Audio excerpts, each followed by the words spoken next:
Shalom jemaat, apa kabar? Puji Tuhan untuk pagi ini kita berkesempatan untuk beribadah bersama secara online atau di atas talian.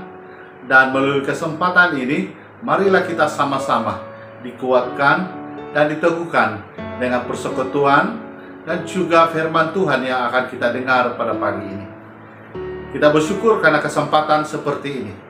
Kita dapat memuji Tuhan, kita dapat menyembah Tuhan, dan mendengarkan kebenaran daripada firman Tuhan. Sebelum kita bermula, mari jemaat sekalian kita berdoa. Kami bersyukur Tuhan untuk pagi ini, perkumpulan kami secara atas talian, bersama dengan jemaat Tuhan yang berada di rumah, atau di mana saja mereka berada pada ketika ini. Untuk mereka sama-sama beribadah dengan persekutuan jemaat Tuhan. Dan kesempatan ini Tuhan kami mau berdoa supaya pada ketika kami sedang mengikuti ibadah ini, di mana saja kami berada, kuasa Tuhan berada di tempat kami, kuasa Tuhan berada di dalam hati kami, hadirat Tuhan ada di dalam keluarga kami, di dalam rumah kami, dan juga di mana saja kami berada pada ketika ini. Sewaktu kami mendengarkan firman Tuhan, kami juga akan dikuatkan dan diteguhkan dalam iman percaya kepada Tuhan. Kami tolak segala kuasa-kuasa iblis, roh-roh kegelapan yang coba mengganggu konsentrasi kami sewaktu kami mendengarkan firman Tuhan. Biarlah kami dikuatkan dan diteguhkan. Kami tolak segala kuasa-kuasa iblis di dalam nama Tuhan Yesus. Sertai kami Tuhan dari pujian, penyembahan, dan pendengaran firman Tuhan, agar pada pagi ini kami sama-sama dikuatkan dan diteguhkan dalam iman dan percaya kami pada Yesus Kristus. Terpujilah nama Tuhan. Segala pujian, syukur, hormat dan kemuliaan hanya bagi Tuhan. Dalam nama Yesus kami berdoa. Amin. Puji Tuhan, saya berkesempatan untuk melayani pagi ini. Saya bersyukur kepada Tuhan ketika saya mengajak jemaat untuk menyanyikan lagu Hari Ini Kurasa Bahagia. Saya rasa dengan tiba-tiba saja saya mulai tersentuh hati. Saya tersentuh hati, kemudian saya mulai sebak di hati, dan akhirnya saya mulai mengeluarkan air mata.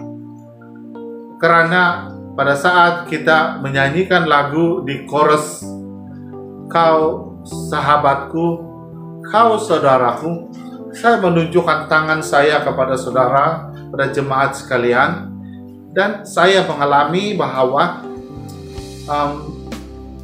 jemaat yang ada di hadapan saya sedang melihat, sedang mengalami pimpinan Tuhan.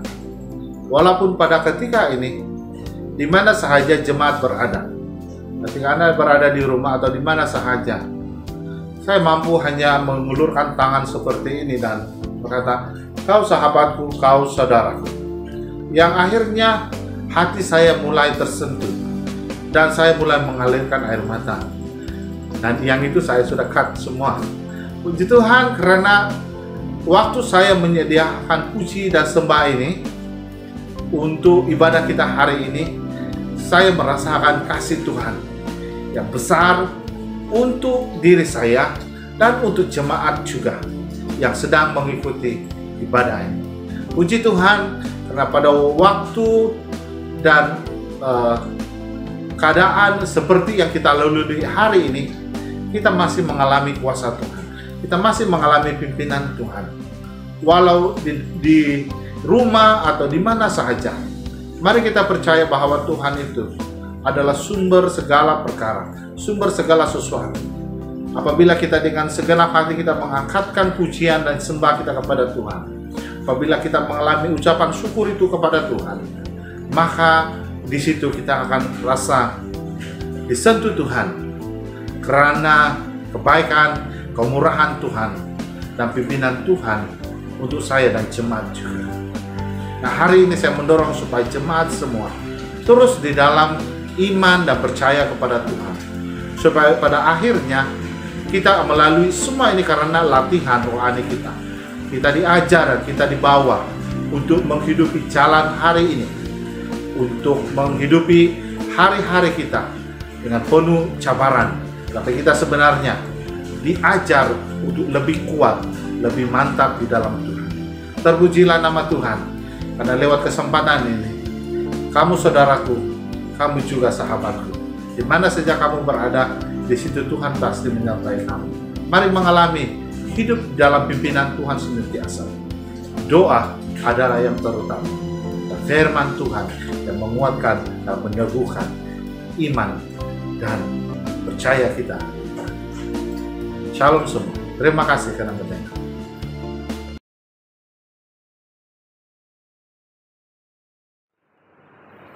Shalom jemaat, mari kita memuji Tuhan bersama-sama pada pagi ini. Kita naikkan segala pujian syukur kita kepada Tuhan, sebab Dia baik, kasih setianya untuk selamanya, dan setiap bangsa akan memuji Tuhan dan mengagungkan Tuhan. Kita puji Tuhan, kita sembah Dia dengan lagu segala puji syukur.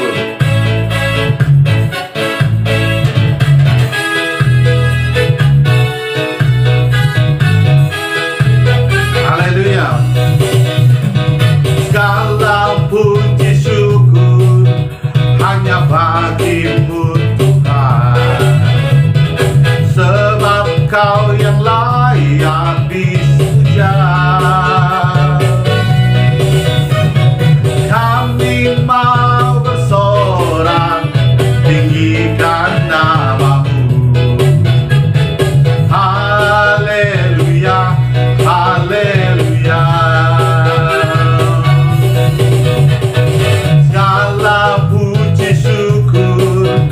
Hanya bagimu Tuhan, sebab Kau yang layak dipuja. Kami mau bersorak tinggikan nama-Mu. Haleluya, haleluya.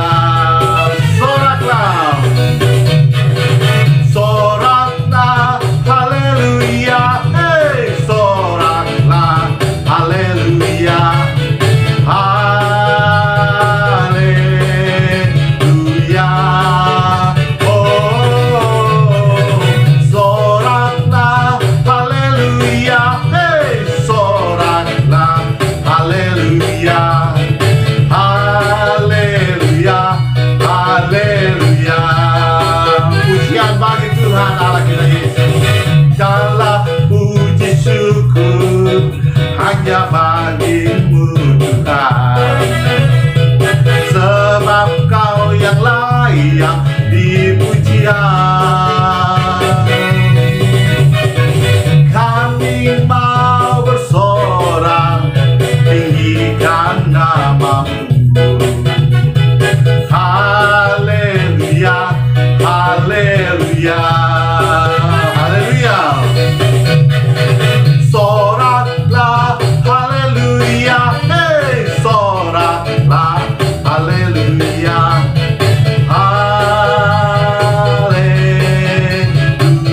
haleluya. Oh, soraklah, haleluya, hey, soraklah, haleluya, haleluya, haleluya. Terpujilah nama Tuhan. Haleluya, hey, soraklah, haleluya, haleluya. Oh, soraklah, haleluya, hey, soraklah, haleluya, haleluya, haleluya, haleluya, haleluya, haleluya, haleluya bagi Raja kita. Haleluya. Mari kita memuji Tuhan, mari kita menyembah Dia. Hari ini kita merasakan kebahagiaan Tuhan, walau ketika kita berhadapan hari ini kurasa bahagia. Hari ini kurasa bahagia, berkumpul bersama saudara seiman.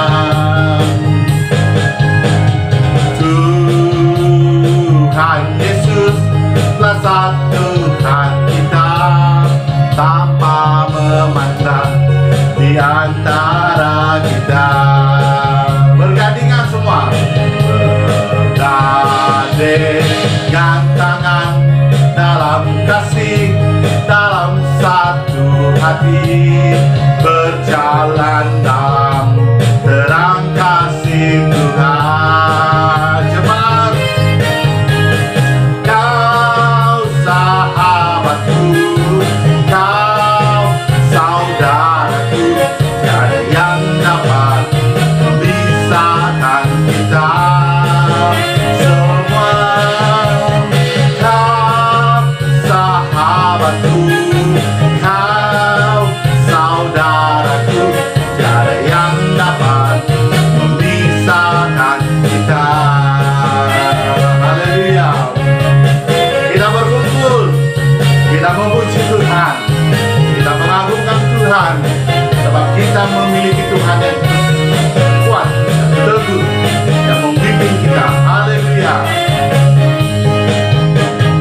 Hari ini kurasa bahagia, berkumpul bersama saudara seiman.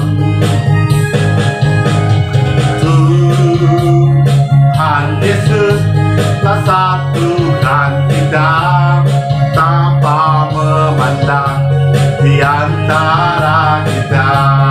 Bergandengan tangan saudara, gandengan tangan dalam kasih, dalam satu hati, berjalan dalam terang kasih Tuhan. Katakan, kau sahabatku, kau saudaraku, tiada yang dapat memisahkan kita semua. Kau sahabatku, kau saudaraku, tiada yang dapat memisahkan kita. Kau sahabatku, kau saudaraku, tiada yang dapat memisahkan kita semua. Kau sahabatku, kau saudaraku, tiada yang dapat memisahkan kita. Tiada yang dapat memisahkan kita. Haleluya, puji Tuhan. Mari jemaat kita menaikkan pujian penyembahan kita kepada Tuhan. Kita mengingat akan kebaikan dan kemurahan Tuhan, kesetiaan Tuhan dalam kehidupan kita. Seperti wanita mengurapimu, menangis di bawah kakimu, demikian hidupku mau mengasihimu. Yesus, Engkau baik bagiku sampai akhir. Ku menutup mata, ku tetap setia menanti janjimu sampai ku dapatkan mahkota kehidupanku. Ku tetap setia melayanimu. Haleluya Tuhan. Seperti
meneguhkan iman.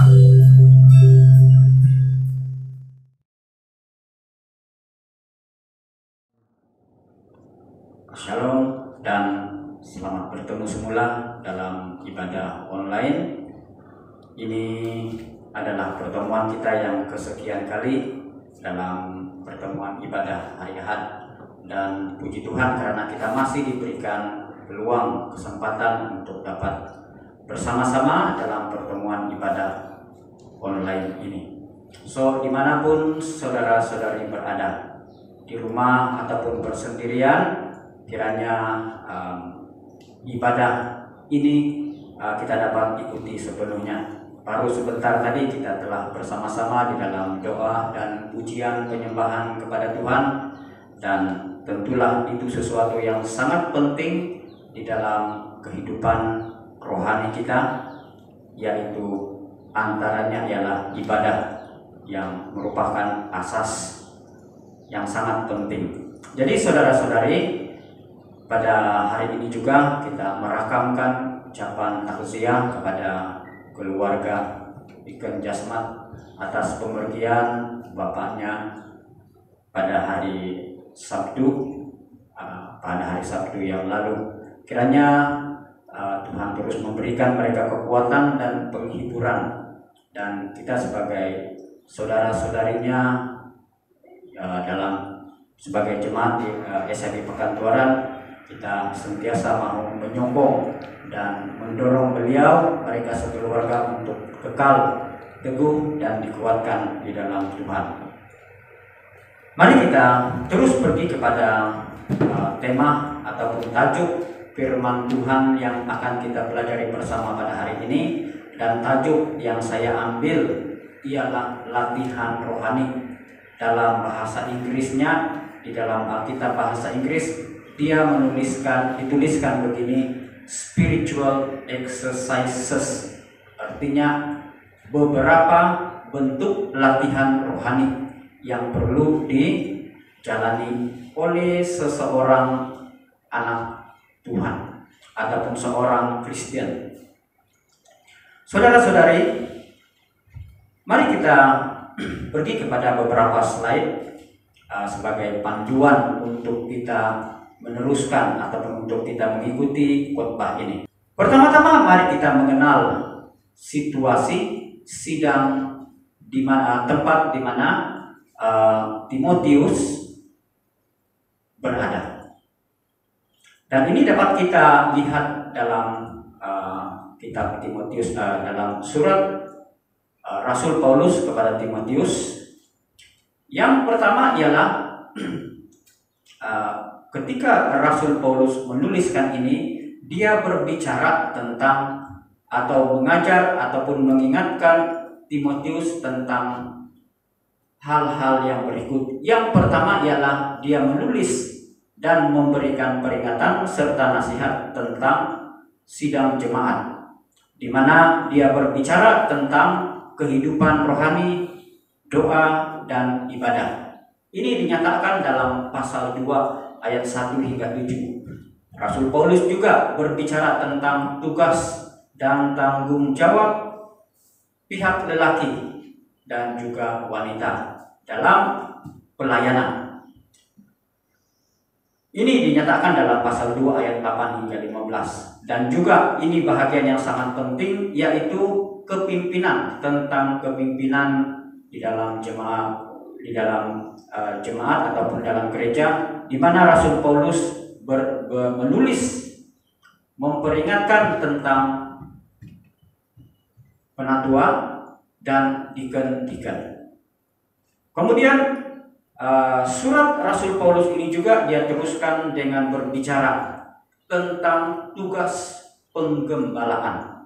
Dalam pasal 4 ayat 1 hingga 16, dia memperingatkan tentang adanya ajaran-ajaran yang dibawa oleh pengajar-pengajar ataupun guru-guru palsu. Dan inilah yang dihadapi oleh Timotius. Bukan saja Timotius, tetapi gereja ataupun jemaat Tuhan pada waktu itu, kira-kira pada ujung abad yang pertama dan awal abad yang kedua. Mereka juga diperingatkan tentang tanggung jawab pribadi sebagai seorang penggembala atau sebagai seorang pekerja pelayanan Tuhan, yaitu tentang tanggung jawab mereka terhadap diri pribadi. Kemudian Rasul Paulus memperingatkan tentang latihan-latihan rohani, dan nanti sebentar ini kita akan fokus kepada aspek yang berkaitan dengan latihan-latihan rohani yang praktikal, ataupun bukan saja praktikal tetapi yang seharusnya, yang sepatutnya dilakukan oleh semua orang percaya. Dan pada pasal yang berikutnya Rasul Paulus menulis tentang pengurusan hal ehwal jemaat. Ini dinyatakan dalam pasal yang kelima dan pasal yang keenam, di mana Rasul Paulus menuliskan dan menerangkan tentang hubungan kekeluargaan, tentang pengurusan para balu janda, para penatua, para hamba, dan juga tentang guru-guru palsu. Siapakah Timotius? Ya, Timotius adalah menti kepada Rasul Paulus, yaitu seorang yang dimenangkan kemudian dibimbing oleh Rasul Paulus untuk menjadi seorang pelayan yang baik, seorang pastor, seorang bishop yang baik, seorang pekerja di ladang Tuhan yang baik. Dan untuk kita ketahui juga, Timotius adalah anak kepada Yunis, dan neneknya ialah Lois, dan Rasul Paulus sendiri adalah mentornya. Dan dikatakan oleh Alkitab mengatakan bahwa Timotius ini banyak pengaruh ajaran daripada didikan rohani daripada ibu dan neneknya.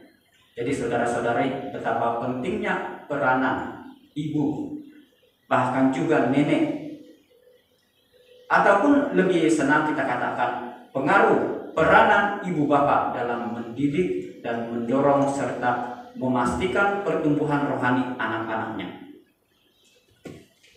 Saudara-saudari, pada awal abad yang kedua ataupun pada ujung abad yang pertama telah tumbuh beberapa ajaran yang kita kenali juga dengan ajaran Gnostik.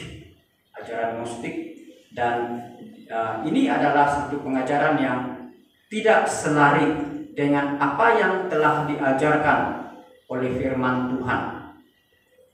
Oke, inilah antara perkara yang awal yang dihadapi oleh jemaat Tuhan, dan inilah yang dihadapi oleh Rasul Paulus. Dan sekarang dia berbicara kepada Timotius, inilah yang kau hadapi di sana, yaitu yang pertama jemaat atau sidang atau gereja yang kamu gembalakan sekarang. Ini adalah jemaat yang masih baru dibentuk, belum stabil, belum ada struktur kepimpinan dan hal ehwal yang pengurusan yang kemas. Dan inilah yang dihadapi dan perlu dilakukan oleh Timotius. Yang kedua ialah bukan saja jemaah ini masih baru, mereka juga berhadapan dengan para guru palsu, dan para guru palsu ini sendiri pun ada dari kalangan yang dekat dengan mereka. Timotius juga seorang yang masih muda dan dia ada masalah kesehatan. Dia juga menghadapi budaya masyarakat setempat dengan berbagai kepercayaan dan tahyul dan dongeng. Kepercayaan yang dipengaruhi oleh kepercayaan yang lama ketika zaman ataupun waktu yang sekian lama telah tersebati ataupun bersebati dengan masyarakat di situ. Percaya tentang hal-hal misteri, hal-hal mitos dan sebagainya. Kemudian mereka juga tidak terkecuali dengan ancaman politik dan sosial. Kita mengetahui bahwa pada masa itu mereka berhadapan dengan masyarakat yang masih mengamalkan hamba abdi, yang masih mengamalkan dasar-dasar ataupun peraturan yang mengutamakan kaum-kaum tertentu ataupun golongan-golongan tertentu, sehingga tidak semua masyarakat itu diperlakukan dengan adil. Jadi persoalannya, saudara-saudari, adakah Timotius sudah bersedia menghadapi cabaran-cabaran ini? Adakah Timotius sudah bersedia menghadapi cabaran-cabaran ini?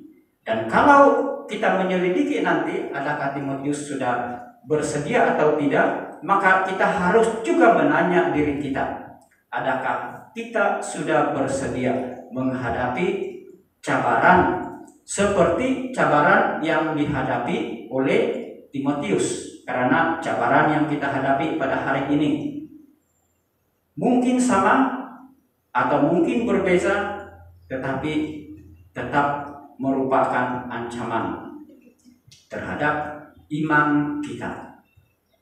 Bukan saja pada masa ini, tetapi pada generasi yang akan datang. Saudara-saudari, siapakah kita? Rasul Paulus dalam tulisan-tulisannya atau firman Tuhan menyatakan juga bahwa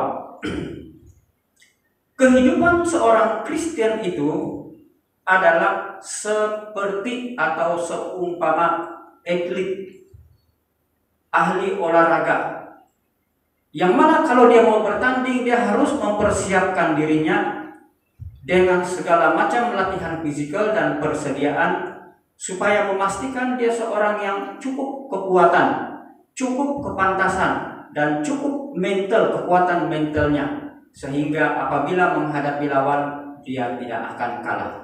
Dia tidak mudah mengalah ataupun menyerah sebelum bertarung, sebelum berjuang. Atlet-atlet ini pada zaman itu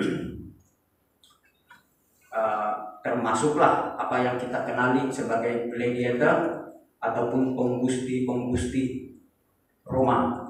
Kemudian Rasul Paulus juga mengambil perumpamaan ataupun perbandingan yang lain, yaitu kita anak-anak Tuhan adalah seperti petani. Seperti petani. Seorang petani harus bukan saja bijaksana mengatur segala kerja-kerja yang berkaitan dengan penanaman dan pertanian, tetapi juga dia harus merawat, menjaga, membajak, dan memastikan tanamannya itu tumbuh subur dan menghasilkan buah-buah yang terbaik. Begitu juga dia terpaksa menghadapi ancaman-ancaman yang lain. Dalam Matius pasal 6 ayat 24 hingga 30, Tuhan Yesus berbicara tentang kehadiran penabur lalang yang datang menaburkan benih-benih lalang pada waktu malam. Dan benih-benih lalang itu adalah benih-benih yang datang dalam bentuk pengaruh-pengaruh yang tidak benar, pengaruh kejahatan, pengaruh kegelapan, dan ajaran-ajaran yang membuatkan orang ataupun jemaat tersesat, tertipu, ataupun terancam. Saudara-saudari, firman Tuhan juga mengajar kita, memperingatkan kita bahwa kita hendaklah menjadi pekerja yang baik, seperti yang dinyatakan dalam 2 Timotius pasal 2 ayat 14 hingga 18. Menjadi perkakas ataupun perabot-perabot rumah yang baik, perabot yang layak untuk digunakan, yang sesuai dan layak digunakan, sesuai dengan maksud yang baik, sesuai dengan maksud yang mulia dan sempurna dalam pelayanan Tuhan. 2 Timotius pasal 2 19 hingga 20. Dan akhirnya Rasul Paulus juga menggunakan ataupun mengatakan, menuliskan bahwa kita ini adalah pelayan ataupun pekerja ataupun hamba Tuhan. Hamba Tuhan menjadi pekerja ataupun bermajikankan Tuhan, bertuhankan Tuhan Allah kita yang Maha Kuasa adalah sesuatu keistimewaan. dan perlu dilakukan dengan sebaik-baiknya seperti dinyatakan dalam ayat yang ke-23 dan ayat yang ke-26. Seterusnya saudara-saudari, kita pergi kepada latihan rohani. Latihan rohani. Soalan dia, untuk apa kita berlatih? Untuk apa faedahnya latihan rohani ini? Mari kita membaca dalam ayat yang 1 Timotius pasal 4 ayat 7, 8, dan 9. Mari kita baca bersama-sama. Tetapi jauhilah takhayul dan dongeng nenek-nenek tua. Saya tuliskan, tandakan tanda soal. Kenapa? Latihlah dirimu beribadah. Latihan badani terbatas gunanya, tetapi ibadah itu berguna dalam segala hal, karena mengandung janji baik untuk hidup ini maupun hidup yang akan datang.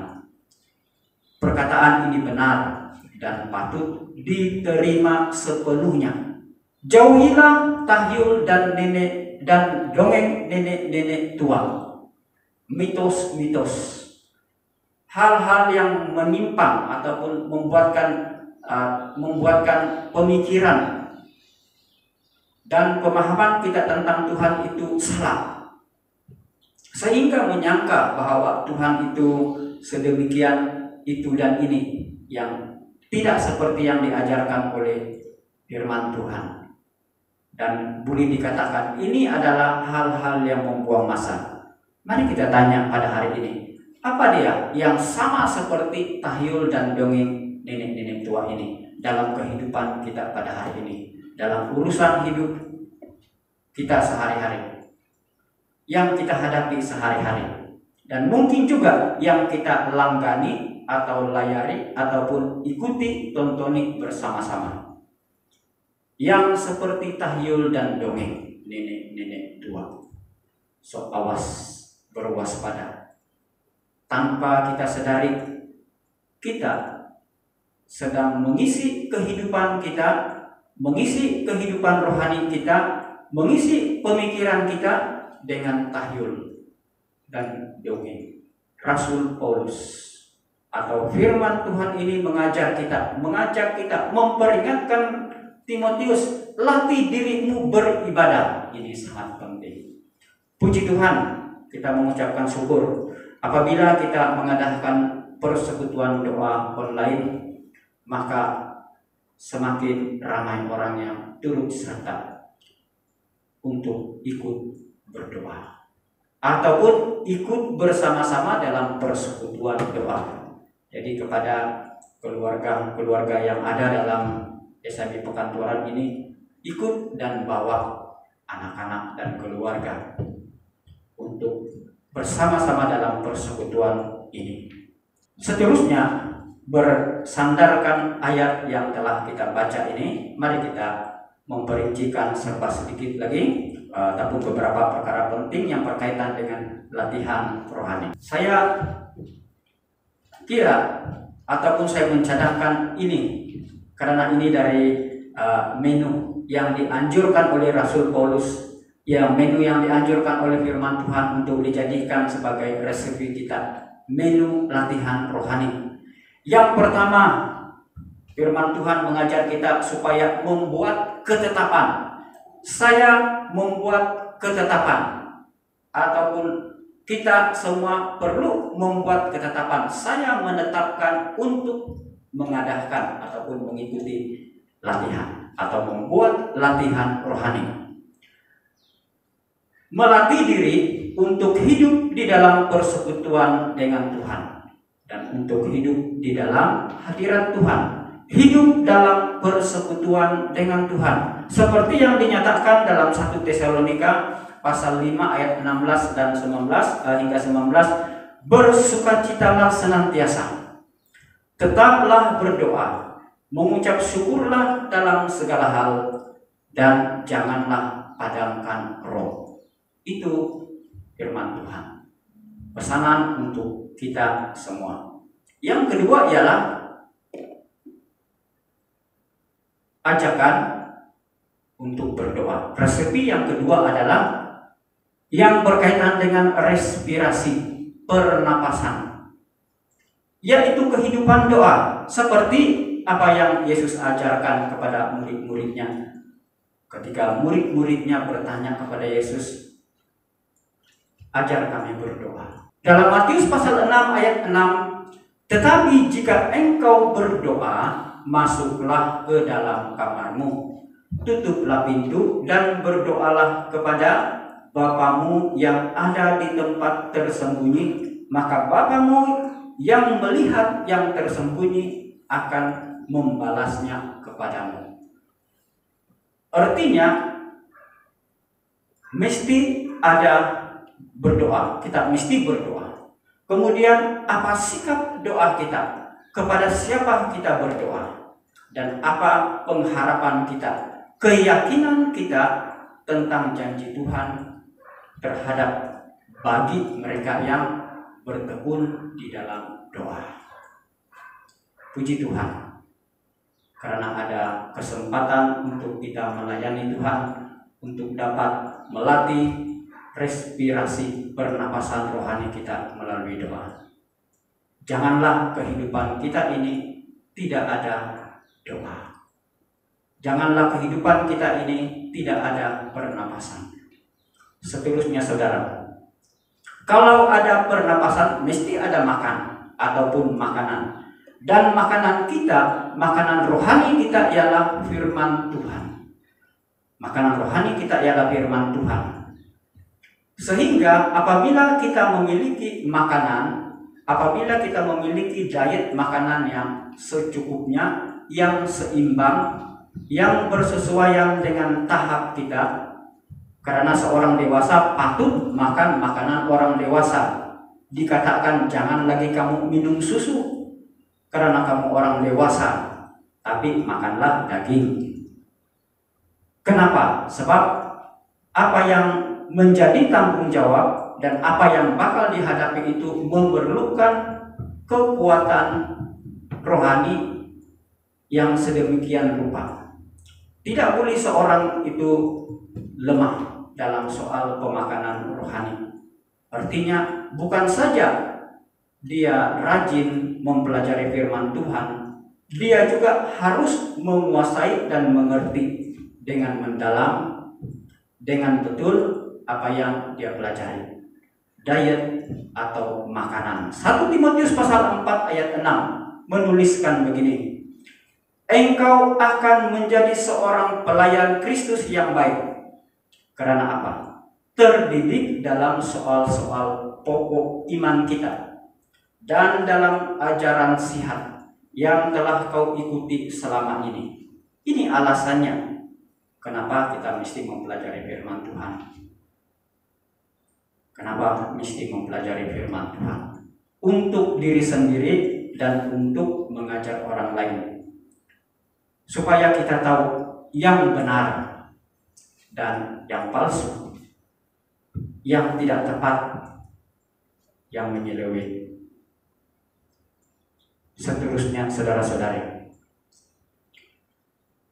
otot rohani kita atau muscle rohani kita mesti dilatih. Mesti ada exercise untuk muscle dan otot kita, yaitu tangan, kaki, dan otot-otot yang lain.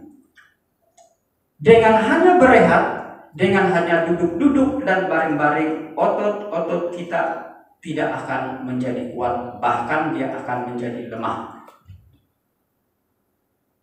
menjadi tidak ada keupayaannya. Karena itu orang yang mau otot dia tetap kuat, dia training. Selain daripada diet, dia jogging, mungkin dia berbasikal, mungkin dia membuat beberapa latihan fisikal yang lain. Jadi saudara-saudari, apakah latihan untuk otot dan muscle rohani kita? Ya, kita perlu melakukan dalam bentuk kita perlu melakukan ataupun melibatkan diri dalam pelayanan. Ini sangat basic. yaitu setiap orang Kristen mesti melibatkan diri dalam pelayanan. Dia mesti menjadi seorang pekerja yang baik, menjadi seorang pelayan yang baik. Dalam soal apa saya harus menjadi seorang pelayan yang baik? Maka mari kita melihat di mana Tuhan meletakkan kita. Paling kurang dalam setiap keluarga itu kita ada bahagian pelayanan masing-masing.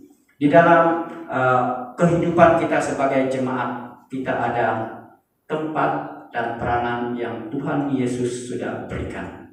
Dalam ini diterangkan dengan begitu panjang lebar oleh Rasul Paulus dalam 1 Korintus pasal 12 ayat 1 hingga 31, apabila dia mengajarkan kepada jemaat di Korintus dan pada kita hari ini, bila dia berbicara tentang karunia-karunia, tentang anggota-anggota jemaat dan sebagainya. Seterusnya saudara-saudari, kita pergi kepada bahagian yang tidak kurang pentingnya, yaitu karena kehidupan ini bukan kita seorang sahaja. Bukanlah soal pernapasan, diet ataupun makanan kita dan kekuatan kita saja, tetapi kita memerlukan persekitaran. Tubuh Kristus itu bukan hanya satu anggota, tetapi ada banyak anggota, dan setiap anggota ini perlu ada latihan rohani, perlu bersama-sama, dan kita memerlukan ini. Gereja atau jemaat perlu adakan pertemuan-pertemuan ibadah. Dalam norma yang baru, pertemuan ibadah kita sudah jadi pertemuan ibadah online.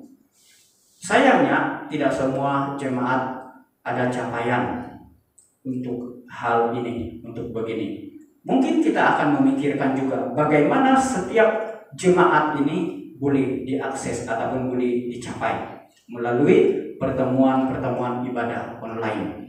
Dari rumah, dari tempat di mana saja kita boleh beribadah bersama. Dalam Ibrani pasal 10 ayat 25. Mari kita baca Ibrani pasal 10 ayat 25. Janganlah kita menjauhkan diri dari pertemuan-pertemuan ibadah kita, seperti yang dibiasakan oleh beberapa orang. Wah, seperti dibiasakan oleh beberapa orang. Tetapi marilah kita saling menasihati, dan semakin giat melakukannya menjelang hari Tuhan yang mendekat. Ya, saling menasihati. Ada banyak saluran untuk kita saling menasihati dan melakukannya dengan lebih giat pada masa ini. Puji Tuhan, karena kita ada saluran-saluran pada masa ini untuk saling menguatkan dan meneguhkan.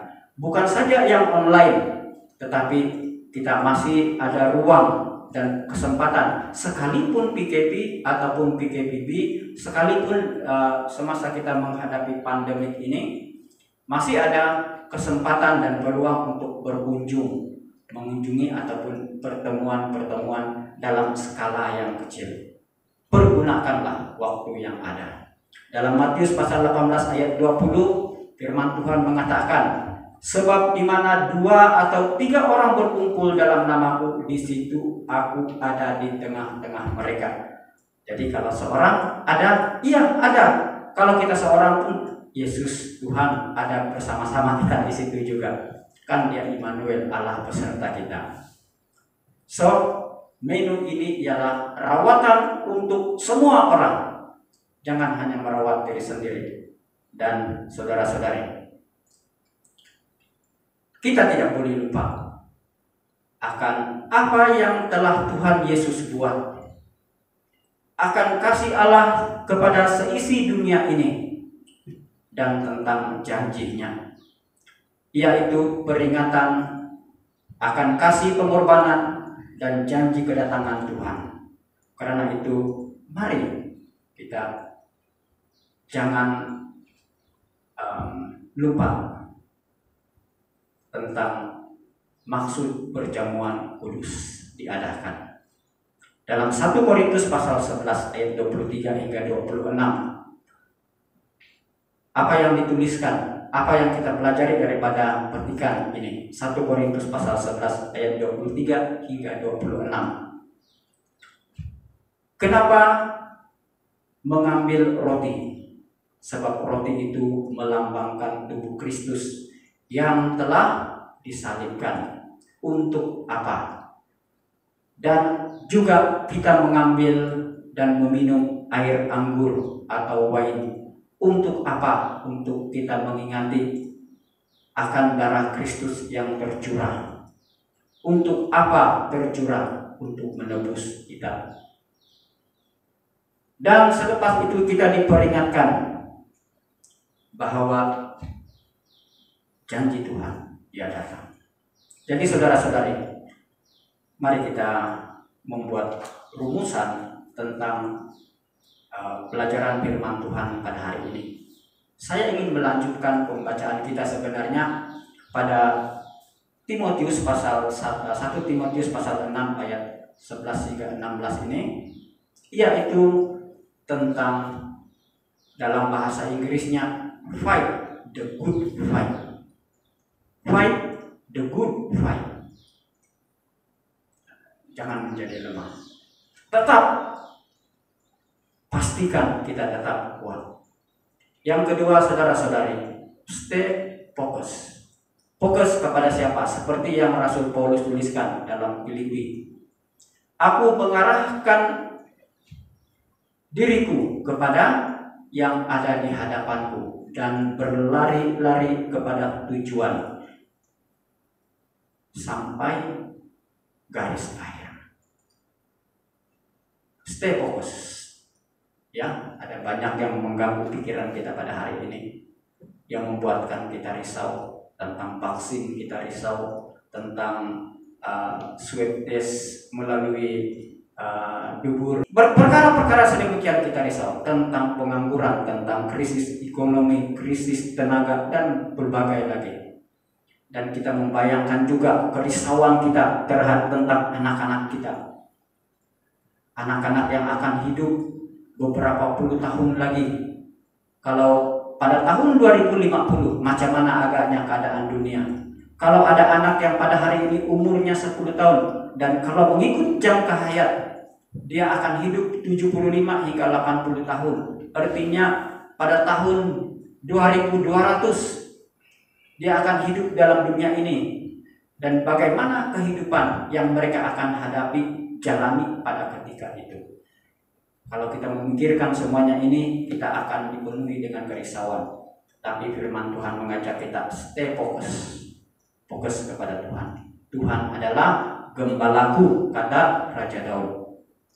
Takkan kekurangan aku. Ia membaringkan aku di padang yang berumput hijau. Yang ketiga, mari kita mengingati akan hal ini. Kita adalah pemegang amanah.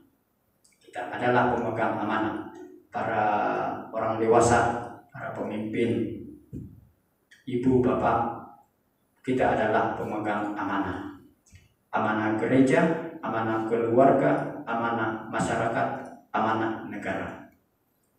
Ini amanah yang Tuhan sediakan berikan kepada kita seperti dalam ayat yang ke-20 dan 21, ataupun mengikut seperti yang dinyatakan oleh Yesus, Tuhan Yesus, Matius pasal 28, amanat agung. Dan saudara-saudari, karena kita masih menjalani kehidupan ini, maka marilah kita mengingat balik dan melakukan dengan rajin dan tekun, ataupun melakukannya sentiasa, yaitu sentiasa melakukan latihan-latihan rohani seperti yang dinyatakan Timotius pasal 4 ayat 7 hingga 9. Saudara-saudari, mari kita berdoa. Bapa di surga, kami mengucapkan syukur untuk kesempatan pada hari ini, untuk kami mempelajari dan juga saling mengingatkan bahwa di dalam kehidupan ini ada begitu banyak hal yang akan mencoba untuk mengganggu perjalanan rohani kami, yang akan coba mengalihkan pandangan kami daripada Tuhan, yang akan membuatkan kehidupan kami dipenuhi dengan kerisauan dan rasa cemas. Tetapi Engkaulah Allah kami yang Maha Kuasa, Dan terima kasih untuk firman-Mu yang kami pelajari hari ini, untuk kami kekal setia, kekal kuat dan menjaga kekuatan dan kesehatan kami, sehingga seperti Rasul Paulus mengingatkan dan menasihatkan Timotius untuk tekun melakukan latihan rohani. Ya Bapa di surga, seandainya kami telah menjadi orang yang berhenti ataupun tidak ada ketekunan dalam hal-hal latihan rohani, latihan kerohanian, dan latihan-latihan yang seumpama, yang untuk itu kami berdoa ya Tuhan, supaya pada hari ini kami membuat ketetapan untuk mula melatih diri kami melakukan latihan rohani ini dengan tekun dan berdisiplin sesuai dengan maksud firman Tuhan. Bapa di surga, terpujilah nama-Mu. Inilah doa kami di dalam nama Yesus. Amin.